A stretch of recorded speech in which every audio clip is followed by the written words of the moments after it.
Boa tarde, meus queridos e queridas, como estamos? Hoje, sexta-feira, deixei para gravar de tarde porque o dia hoje foi um pouco cheio e para gravar correndo não é legal, a gente precisa de tempo, né? E aí, mas dá tempo de juntar com tudo que a gente já vem lendo e conversando sobre, né?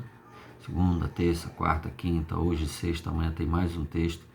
Todos esses textos são para entendermos melhor e aumentarmos ainda mais o nosso conhecimento, o nosso contato com a palavra, essa leitura diária. Um item muito importante dessa leitura diária é ficarmos, né, termos esse momento com Deus, esse momento aqui com o Espírito Santo que vai nos cada dia mais acrescentando o conhecimento e a graça do Senhor Jesus. Então, hoje, sexta-feira, nós temos mais uma leitura que está lá em 1 João, capítulo 5, versículo 4, e a gente vai ler na palavra. Ok? Você está com a sua aí?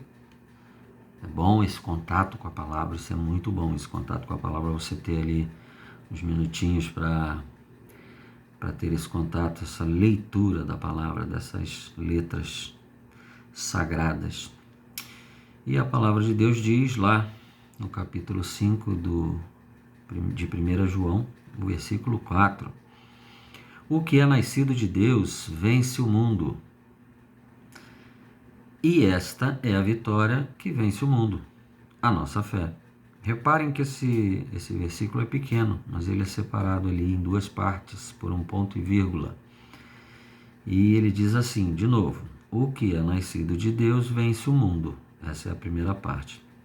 Novo nascimento. Nós já vimos um novo nascimento em todos esses dias de leitura e ao ler a nossa lição, que eu acredito que você também, todo dia você pode ler a sua lição, separá-la em partes, né? Você tem aí 6 dias para ler a sua lição, meditar um pouco no que está escrito, porque ela é muito bem explicadinha.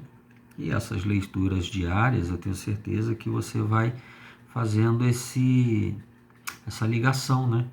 Esse link desses textos bíblicos com o que você está aprendendo sobre o novo nascimento. E a gente vem falando várias coisas. Então, realmente é de um aprofundamento muito bom, para você nunca mais esquecer o que é novo nascimento em Cristo Jesus, da água, do Espírito, né? E aí nós sabemos que aquele que não nascer de novo não vai ver o reino de Deus, não vai ser salvo, não vai viver eternamente no céu e não será liberto das garras do pecado enquanto viver neste mundo aqui, ok? Então, olha como é que esse versículo pequeno, separado em duas partes, tem muito, muito conteúdo. Que é nascido de Deus, vence o mundo. Nascido de Deus, vence o mundo, ok? Então, vamos para a segunda. E esta é a vitória que vence o mundo.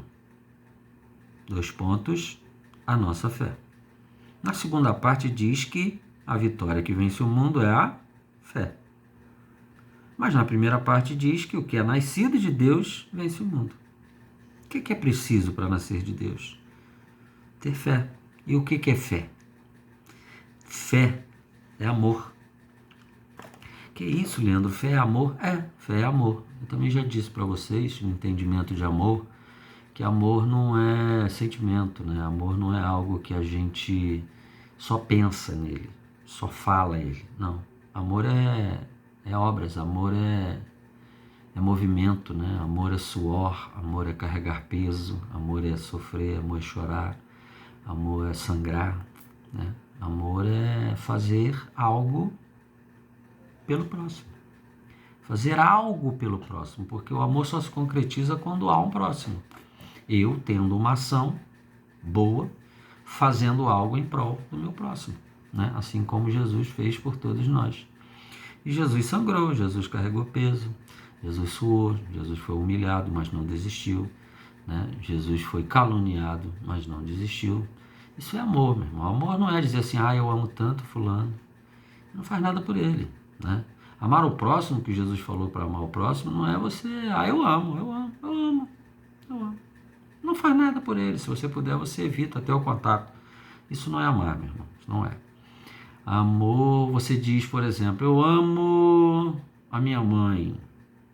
Só que sua mãe te pede uma coisa simples. Arrumar o seu quarto, por exemplo. Pode ser várias coisas, gente, mas a tua mãe pede uma coisa simples para você e você não faz.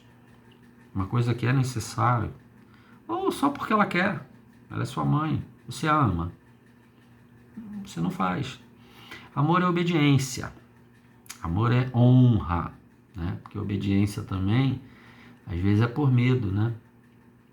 Mas aquele que ama, ele honra. Ele não, às vezes não precisa pedir. Ele tem o discernimento de que ele precisa fazer, de que ele está sobrecarregando alguém. Amor é você não jogar lixo na rua. Amar o teu próximo é você não jogar o lixo na rua, porque isso vai sujar a cidade, isso vai entupir bueiro. Amor é você dar passagem no trânsito, amor é você ser gentil, amor é você fazer coisas até para pessoas que você não conhece, mas pelas suas atitudes diárias você está amando o seu próximo. Então, amor nunca vai ser um sentimento, amor não vai ser algo que eu sinto por um namorado, uma namorada, ou que eu sinto por um irmão. Não, não é sentimento, não é paixão, amor é ação e ação boa, ação que traz vida, ação que testemunha. Os frutos do Espírito são amor, né? Então, você quer ver? Não muito longe, basta você voltar um versículo. Nós lemos o versículo 4. Lê o 3, vamos ler o 3. Porque nisto consiste o amor a Deus. 2 pontos. Em obedecer aos seus mandamentos, e os seus mandamentos não são pesados. Falei alguma bobeira aqui, alguma besteira? Que fé e amor são iguais? Porque nisto consiste o amor a Deus. Está escrito aqui, logo no versículo 3. Em obedecer aos seus mandamentos. Obedecer aos seus mandamentos. E aí, olha que interessante, e os seus mandamentos não são pesados. A gente não obedece a Deus porque os mandamentos são fáceis. A gente não obedece a Deus porque a gente tem medo dele. A gente não obedece a Deus porque se eu não obedecer eu não vou ser abençoado. Se eu não obedecer eu vou ficar doente. Se eu não obedecer eu não vou ser curado. Se eu não obedecer eu não vou ser feliz ou qualquer outra coisa. A gente obedece a Deus porque a gente o ama. E amor não é medo. Amor é conhecer, amor é entender, amor é nascer de novo, porque você também já viu que o amor é o próprio Deus. Quem não ama não conhece a Deus, porque Deus é amor. Isso está lá em 1 João 4, capítulo 4, versículo 7. Amados, amemos uns aos outros, pois o amor vem de Deus, e todo que ama é nascido de Deus. Quem não ama não conhece a Deus, pois Deus é amor. Entendeu? Então, quando o texto aqui, logo depois, antes fala, porque nisto consiste o amor a Deus, em obedecer os seus mandamentos, e os seus mandamentos não são pesados. Nunca que os mandamentos de Deus vão ser pesados se a gente o amar, ok? Porque a gente é nascido de novo, só posso amar se eu sou nascido de novo, entendeu? E aí, o que é nascido de Deus vence o mundo, e esta é a vitória que vence o mundo. A fé. Fé, amor, vida, Jesus Cristo. Ok? Porque Deus amou o mundo de tal maneira que deu o seu Filho unigênito para que todo aquele que nele crê não pereça, mas tenha vida eterna. Meus irmãos, tudo é dele, por ele e para ele. Tudo que se fez foi feito por ele e para ele. Sem ele nada teria sido feito. Ele disse para nós, sem mim nada podeis fazer. Ou seja, Jesus é amor. Jesus é fé. E outra coisa, fé não é acreditar. Como o amor não é só sentir alguma coisa, né? Uma emoção, alguma coisa, uma vontade, uma paixão, não. A fé não é acreditar. Eu acredito, igual muitas pessoas, às vezes, por estarem em situações difíceis, né? E aí é feito, você aceita Jesus? Ela diz, eu aceito Jesus. Ela crê, ela quer crer que aquilo vai mudar a situação dela, porque ela já não tem outra saída, entendeu? É muito diferente de quando o Espírito Santo te convence, porque o Espírito Santo não erra, ele é perfeito. Ele é poderoso e perfeito, ele é o próprio Deus.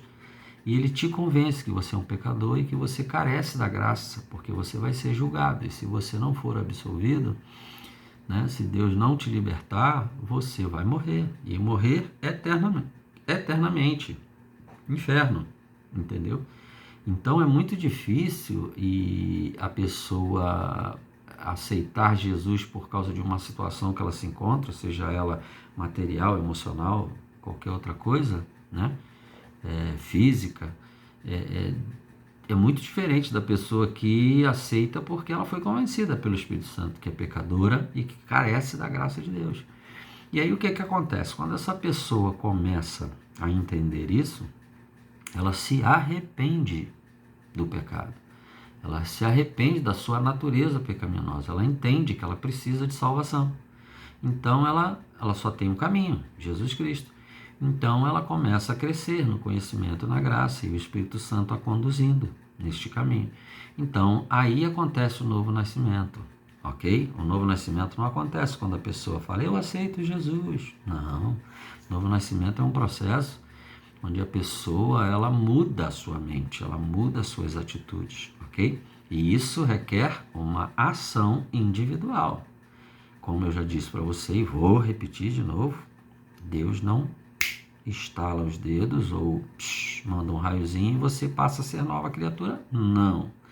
A responsabilidade da salvação, do nascer de novo, é minha e sua. Aquele que crer e for batizado. Nós já vimos que crer também não é só acreditar. Crer engloba prática, engloba mudança de vida. Morrer para as minhas vontades, morrer para o mundo, morrer para o meu pecado e viver para Cristo, ok? E isso como é que eu vivo para Cristo? Em novidade de vida, né? E aí eu começo a praticar, obedecer os mandamentos do Senhor. E a Bíblia vai dizer aqui que os mandamentos do Senhor eles não são pesados. Sabe para quem que os mandamentos de Deus vão ser pesados? Para aquele que só acredita. Para aquele que fala assim, eu aceito Jesus e acredito. Mas ele não consegue abandonar práticas do pecado porque elas ainda são prazerosas. É o que eu também já disse aqui para vocês. Uma prática antiga de pecado que pode ser até gostosa, né, vamos dizer assim, ela pode ser até agradável, ela vai se tornar lixo para você. Ela vai se tornar fedorenta, ela vai se tornar amarga. O que antes era saboroso, gostoso e te dava prazer, hoje você vai querer passar longe. São sinais de que você nasceu de novo, são sinais de que você está nascendo de novo, entendeu? Existe uma gestação, meu irmão, para nascer existe uma gestação. São 9 meses de gestação, não estou dizendo que você vai demorar 9 meses para nascer de novo em Cristo Jesus, mas existe um período de gestação. Existe um período ali de incubação, gestação e nascimento. Então, o batismo simboliza isso também, né? O batismo, a palavra batismo é sepultamento. Ou seja, você tem que submergir as águas por completo e sair dela como se você estivesse ressuscitando, assim como Cristo foi para o túmulo e ressuscitou, ok? Um novo corpo glorificado. Então é um processo, ok? O caminho é um processo, é apertado, é estreito, não é fácil não. Mas ele não vai ser pesaroso, assim como Paulo tanto sofreu, mas ele dizia, viver para mim é Cristo e morrer para mim é lucro, né? Ele se orgulhava de tudo que ele estava passando em nome de Cristo, né? Aquilo dava para ele um sinal de que ele realmente estava no caminho certo, ok? Porque quem prometeu o mundo é o diabo, né? Por isso que aqui está escrito assim, ele prometeu até para Jesus, né? Ele falou, se tu prostrado me adoraste, eu te darei o mundo. Só que olha o que aqui a Bíblia diz, o que é nascido de Deus vence o mundo, e o que vence o mundo é a fé. Então, Deus não tem nada com o mundo. Deus não tem nada com o mundo e Deus não tem nada a ver. Tanto que Jesus ensinou na oração do Pai Nosso, né? Venha o teu reino, e seja feita a tua vontade aqui na terra, como ela é feita lá no céu. Ou seja, quando o Pilatos também perguntou para ele assim, te acusam de que você fala que você é o rei dos judeus, você é o rei dos judeus? E ele disse assim, meu reino não é deste mundo. Jesus não tem nada com esse mundo, Jesus não quer nada com esse mundo. E você já sabe também que mundo não é terra, não é planeta Terra. Não são os vales, os montes, os mares, o céu, não. Os bichos, não. Isso é perfeito, isso foi Deus que fez. A gente só estraga isso, né? Porque a gente estraga tudo que a gente bota a mão. Nós somos nascidos de semente corruptível. A gente só começa a mudar isso, a gente só começa a não poluir mais, jogar lixo na rua e fazer coisas que destroem o meio ambiente quando também somos nascidos de Deus. Porque você também dizer que é nascido de Deus, mas você é um porcalhão que fica jogando lixo na rua, né? Que joga lixo no rio. Você não é nascido de Deus, porque o Espírito Santo vai te incomodar. Não faça isso, não faça aquilo. Então, a gente tem que ter o mínimo de cuidado. Que seja possível, a gente também tem que ter o mínimo de cuidado. A gente tem que ter a consciência. Você quer ver uma coisa que veio à minha mente agora? Geralmente, eu vou falar de crente, não vou falar do mundo não, porque do mundo a gente não pode esperar outra coisa. Eu vou falar de crente, pessoas que se dizem crente, de igreja. Eu sempre, quando passo na frente de uma igreja, ou caminho de casa, ou indo para algum lugar, quando termino o culto, em algumas igrejas, na grande maioria da igreja, fica uma bagunça na porta da igreja. Os crentes param o carro no meio da rua para pegar um parente, não está nem aí se tem um ímpio vindo atrás querendo passar com pressa. Eu já cansei de ver episódios na porta de igreja de crente mundano passando e xingando o crente. O crente também botando a mão pro lado de fora e falando uma coisa, mas o crente também não vigia, né? Ele sabe que ele não pode ficar travancando o trânsito, estacionando em qualquer lugar, na porta de garagem, mas isso acontece muito. Esse é o testemunho que o crente está dando. Esse crente nasceu de novo. É meio complicado para mim entender dessa forma. Uma outra coisa que eu vejo muito, até no próprio decorrer do dia a dia, pessoas com os nomes enormes no carro, Deus me deu, né? Com adesivos de igrejas, né? Com um leão gigante, né? Da cara de leão lá de fora, mas o cara no trânsito, o cara é o ímpio de primeira categoria, condecorado ímpio, né? Aquele camarada que não tá nem aí para os outros. Então, assim, era melhor que não tivesse botado adesivo, né? Então, é só para vocês entenderem o que eu estou falando, né? É muito fácil eu dizer com a minha boca, com as minhas vestes, ou com qualquer outra coisa, ou com cargos na igreja, ou com qualquer outra coisa. Mas daí eu gerar os frutos do Espírito, porque se eu não gerar frutos do Espírito, eu vou ser cortado e lançado ao fogo, né? Não adianta você ser uma árvore muito bonita e você não dar frutos. Jesus amaldiçoou uma delas, que toda vez que ele passava, toda vez que as pessoas passavam, ela estava sempre linda, bonita, mas fruto ela não dava nenhum. E aí o Senhor foi e amaldiçoou ela e ela secou e morreu. Porque tem muita gente assim, muita gente dentro da igreja que está muito bonito, né? Muito frondoso, muito bonito. Aos olhos é uma coisa linda, mas não tem nada de fruto. Não ama ninguém, não é benigno, não é longevo, né? Não tem, ou seja, pavio curto, não está nem aí para nada, farinha pouco, meu pirão primeiro. Então, nascer de novo, meu irmão, é uma atitude. Amar é uma atitude, é uma ação, é um movimento. E fé também, né? E tudo isso vem de Deus, porque se teve alguém que se movimentou na direção de alguém, foi Jesus Cristo, né? O amor ao próximo, mais uma vez, repetindo, ele só se concretiza quando há um outro, né? E eu dizer, eu amo fulano, aqui na minha mente, no meu coração, em casa, pensando na pessoa, né? Mas eu não faço nada pelaquela pessoa, eu não estou amando ninguém, porque amor é um movimento, é uma ação. Então, por mais que não seja uma ação direta, um movimento direto, se você faz algo em prol das pessoas, você está amando as pessoas. Não precisa conhecer as pessoas para amar, não, porque Jesus morreu há 2000 anos atrás e hoje o amor dele está sobre a minha vida, entendeu? Então, o que é nascido de Deus vence o mundo, e esta é a vitória de quem vence o mundo, a fé. Então, meus irmãos, amor é movimento, quem ama obedece a Deus, ok? Fé é movimento, quem tem fé ama e obedece a Deus, né? E a maior evidência do novo nascimento, porque precisamos nascer de novo, são os frutos do Espírito. sem os frutos do Espírito. Se você ainda não foi lá ver quais são os 9 frutos do Espírito, vá. Vá, porque eu jamais posso dizer que conheço a Deus, eu jamais posso dizer que amo qualquer coisa se eu não conhecer a Deus. E se eu conheço a Deus, eu terei frutos. Se eu não conheço a Deus, eu não terei frutos. E é uma das formas da gente identificar, ok? E Deus também fala assim, ó, prove os espíritos, né? Prove os espíritos. Se ele confessar, isso é interessante, hein? Só mais isso para a gente terminar, porque o vídeo já está com 20 minutos. Para a gente provar os espíritos, para ver se ele provém de Deus ou não. O que significa provar um espírito para ver se ele provém de Deus? A Bíblia diz que se ele confessar que Jesus Cristo veio em carne, morreu e ressuscitou, ele é de Deus. Então, vamos lá. Baseado em tudo que a gente já aprendeu sobre simplesmente falar e pensar e agir, o que seria confessar que Jesus Cristo veio em carne e ressuscitou? Seria somente abrir a minha boca e fazer assim, olha, não, eu confesso, Jesus veio em carne, habitou entre nós, morreu e ressuscitou. Aí você pode dizer que eu sou de Deus?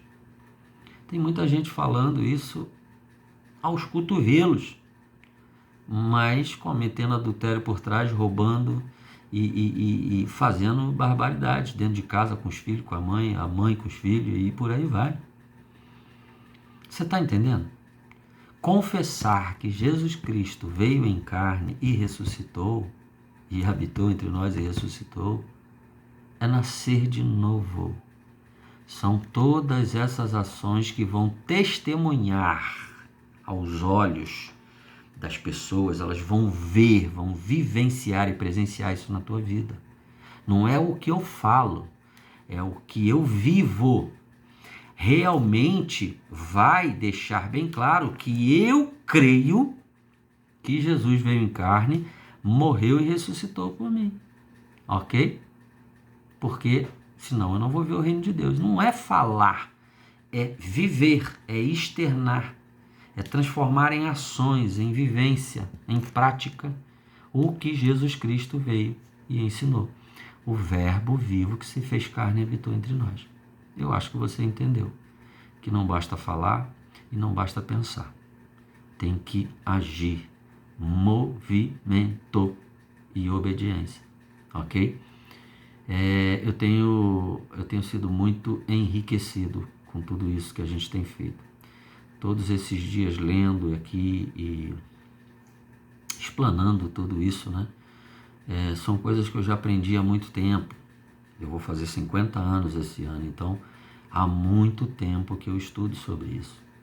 Mas cada vez que eu estou de frente com a palavra, falando sobre a palavra, entendendo a palavra, eu estou crescendo, eu estou sendo abençoado, porque a presença de Deus, eu me aproximo, eu aumento Deus na minha vida, entendeu? Eu aumento Deus não só na minha mente, no meu coração, né? Eu aumento Deus na minha vida, ao meu entorno, em tudo que eu tenho, em tudo que eu possuo, entendeu? Esse momento com Deus e aqui falando com vocês, isso me abençoa. Eu já tenho provado disso durante essas semanas, ok? Então eu espero que, eu não sei quantas pessoas estão participando, mas eu espero que você esteja sendo abençoado como eu estou sendo abençoado, ok? Eu peço a Cristo Jesus, nosso Salvador, que morreu naquela cruz para nos salvar, derramou o seu sangue precioso e puro para nos salvar, que Ele possa estar te abençoando, que Ele possa estar te agraciando com o conhecimento e também com bênçãos, desejos do seu coração que se amarram com a vontade dEle para a sua vida, ok? Porque Deus nunca vai te dar nada que te afaste dEle. Deus nunca te dará algo que te afastará da presença dEle, ok? Então que Deus possa abençoar você com aquilo que te aproximará, com aquilo que é desejo do seu coração, sim, mas que te aproximará dEle. Amém? Em nome do Senhor Jesus, Deus te abençoe e até amanhã.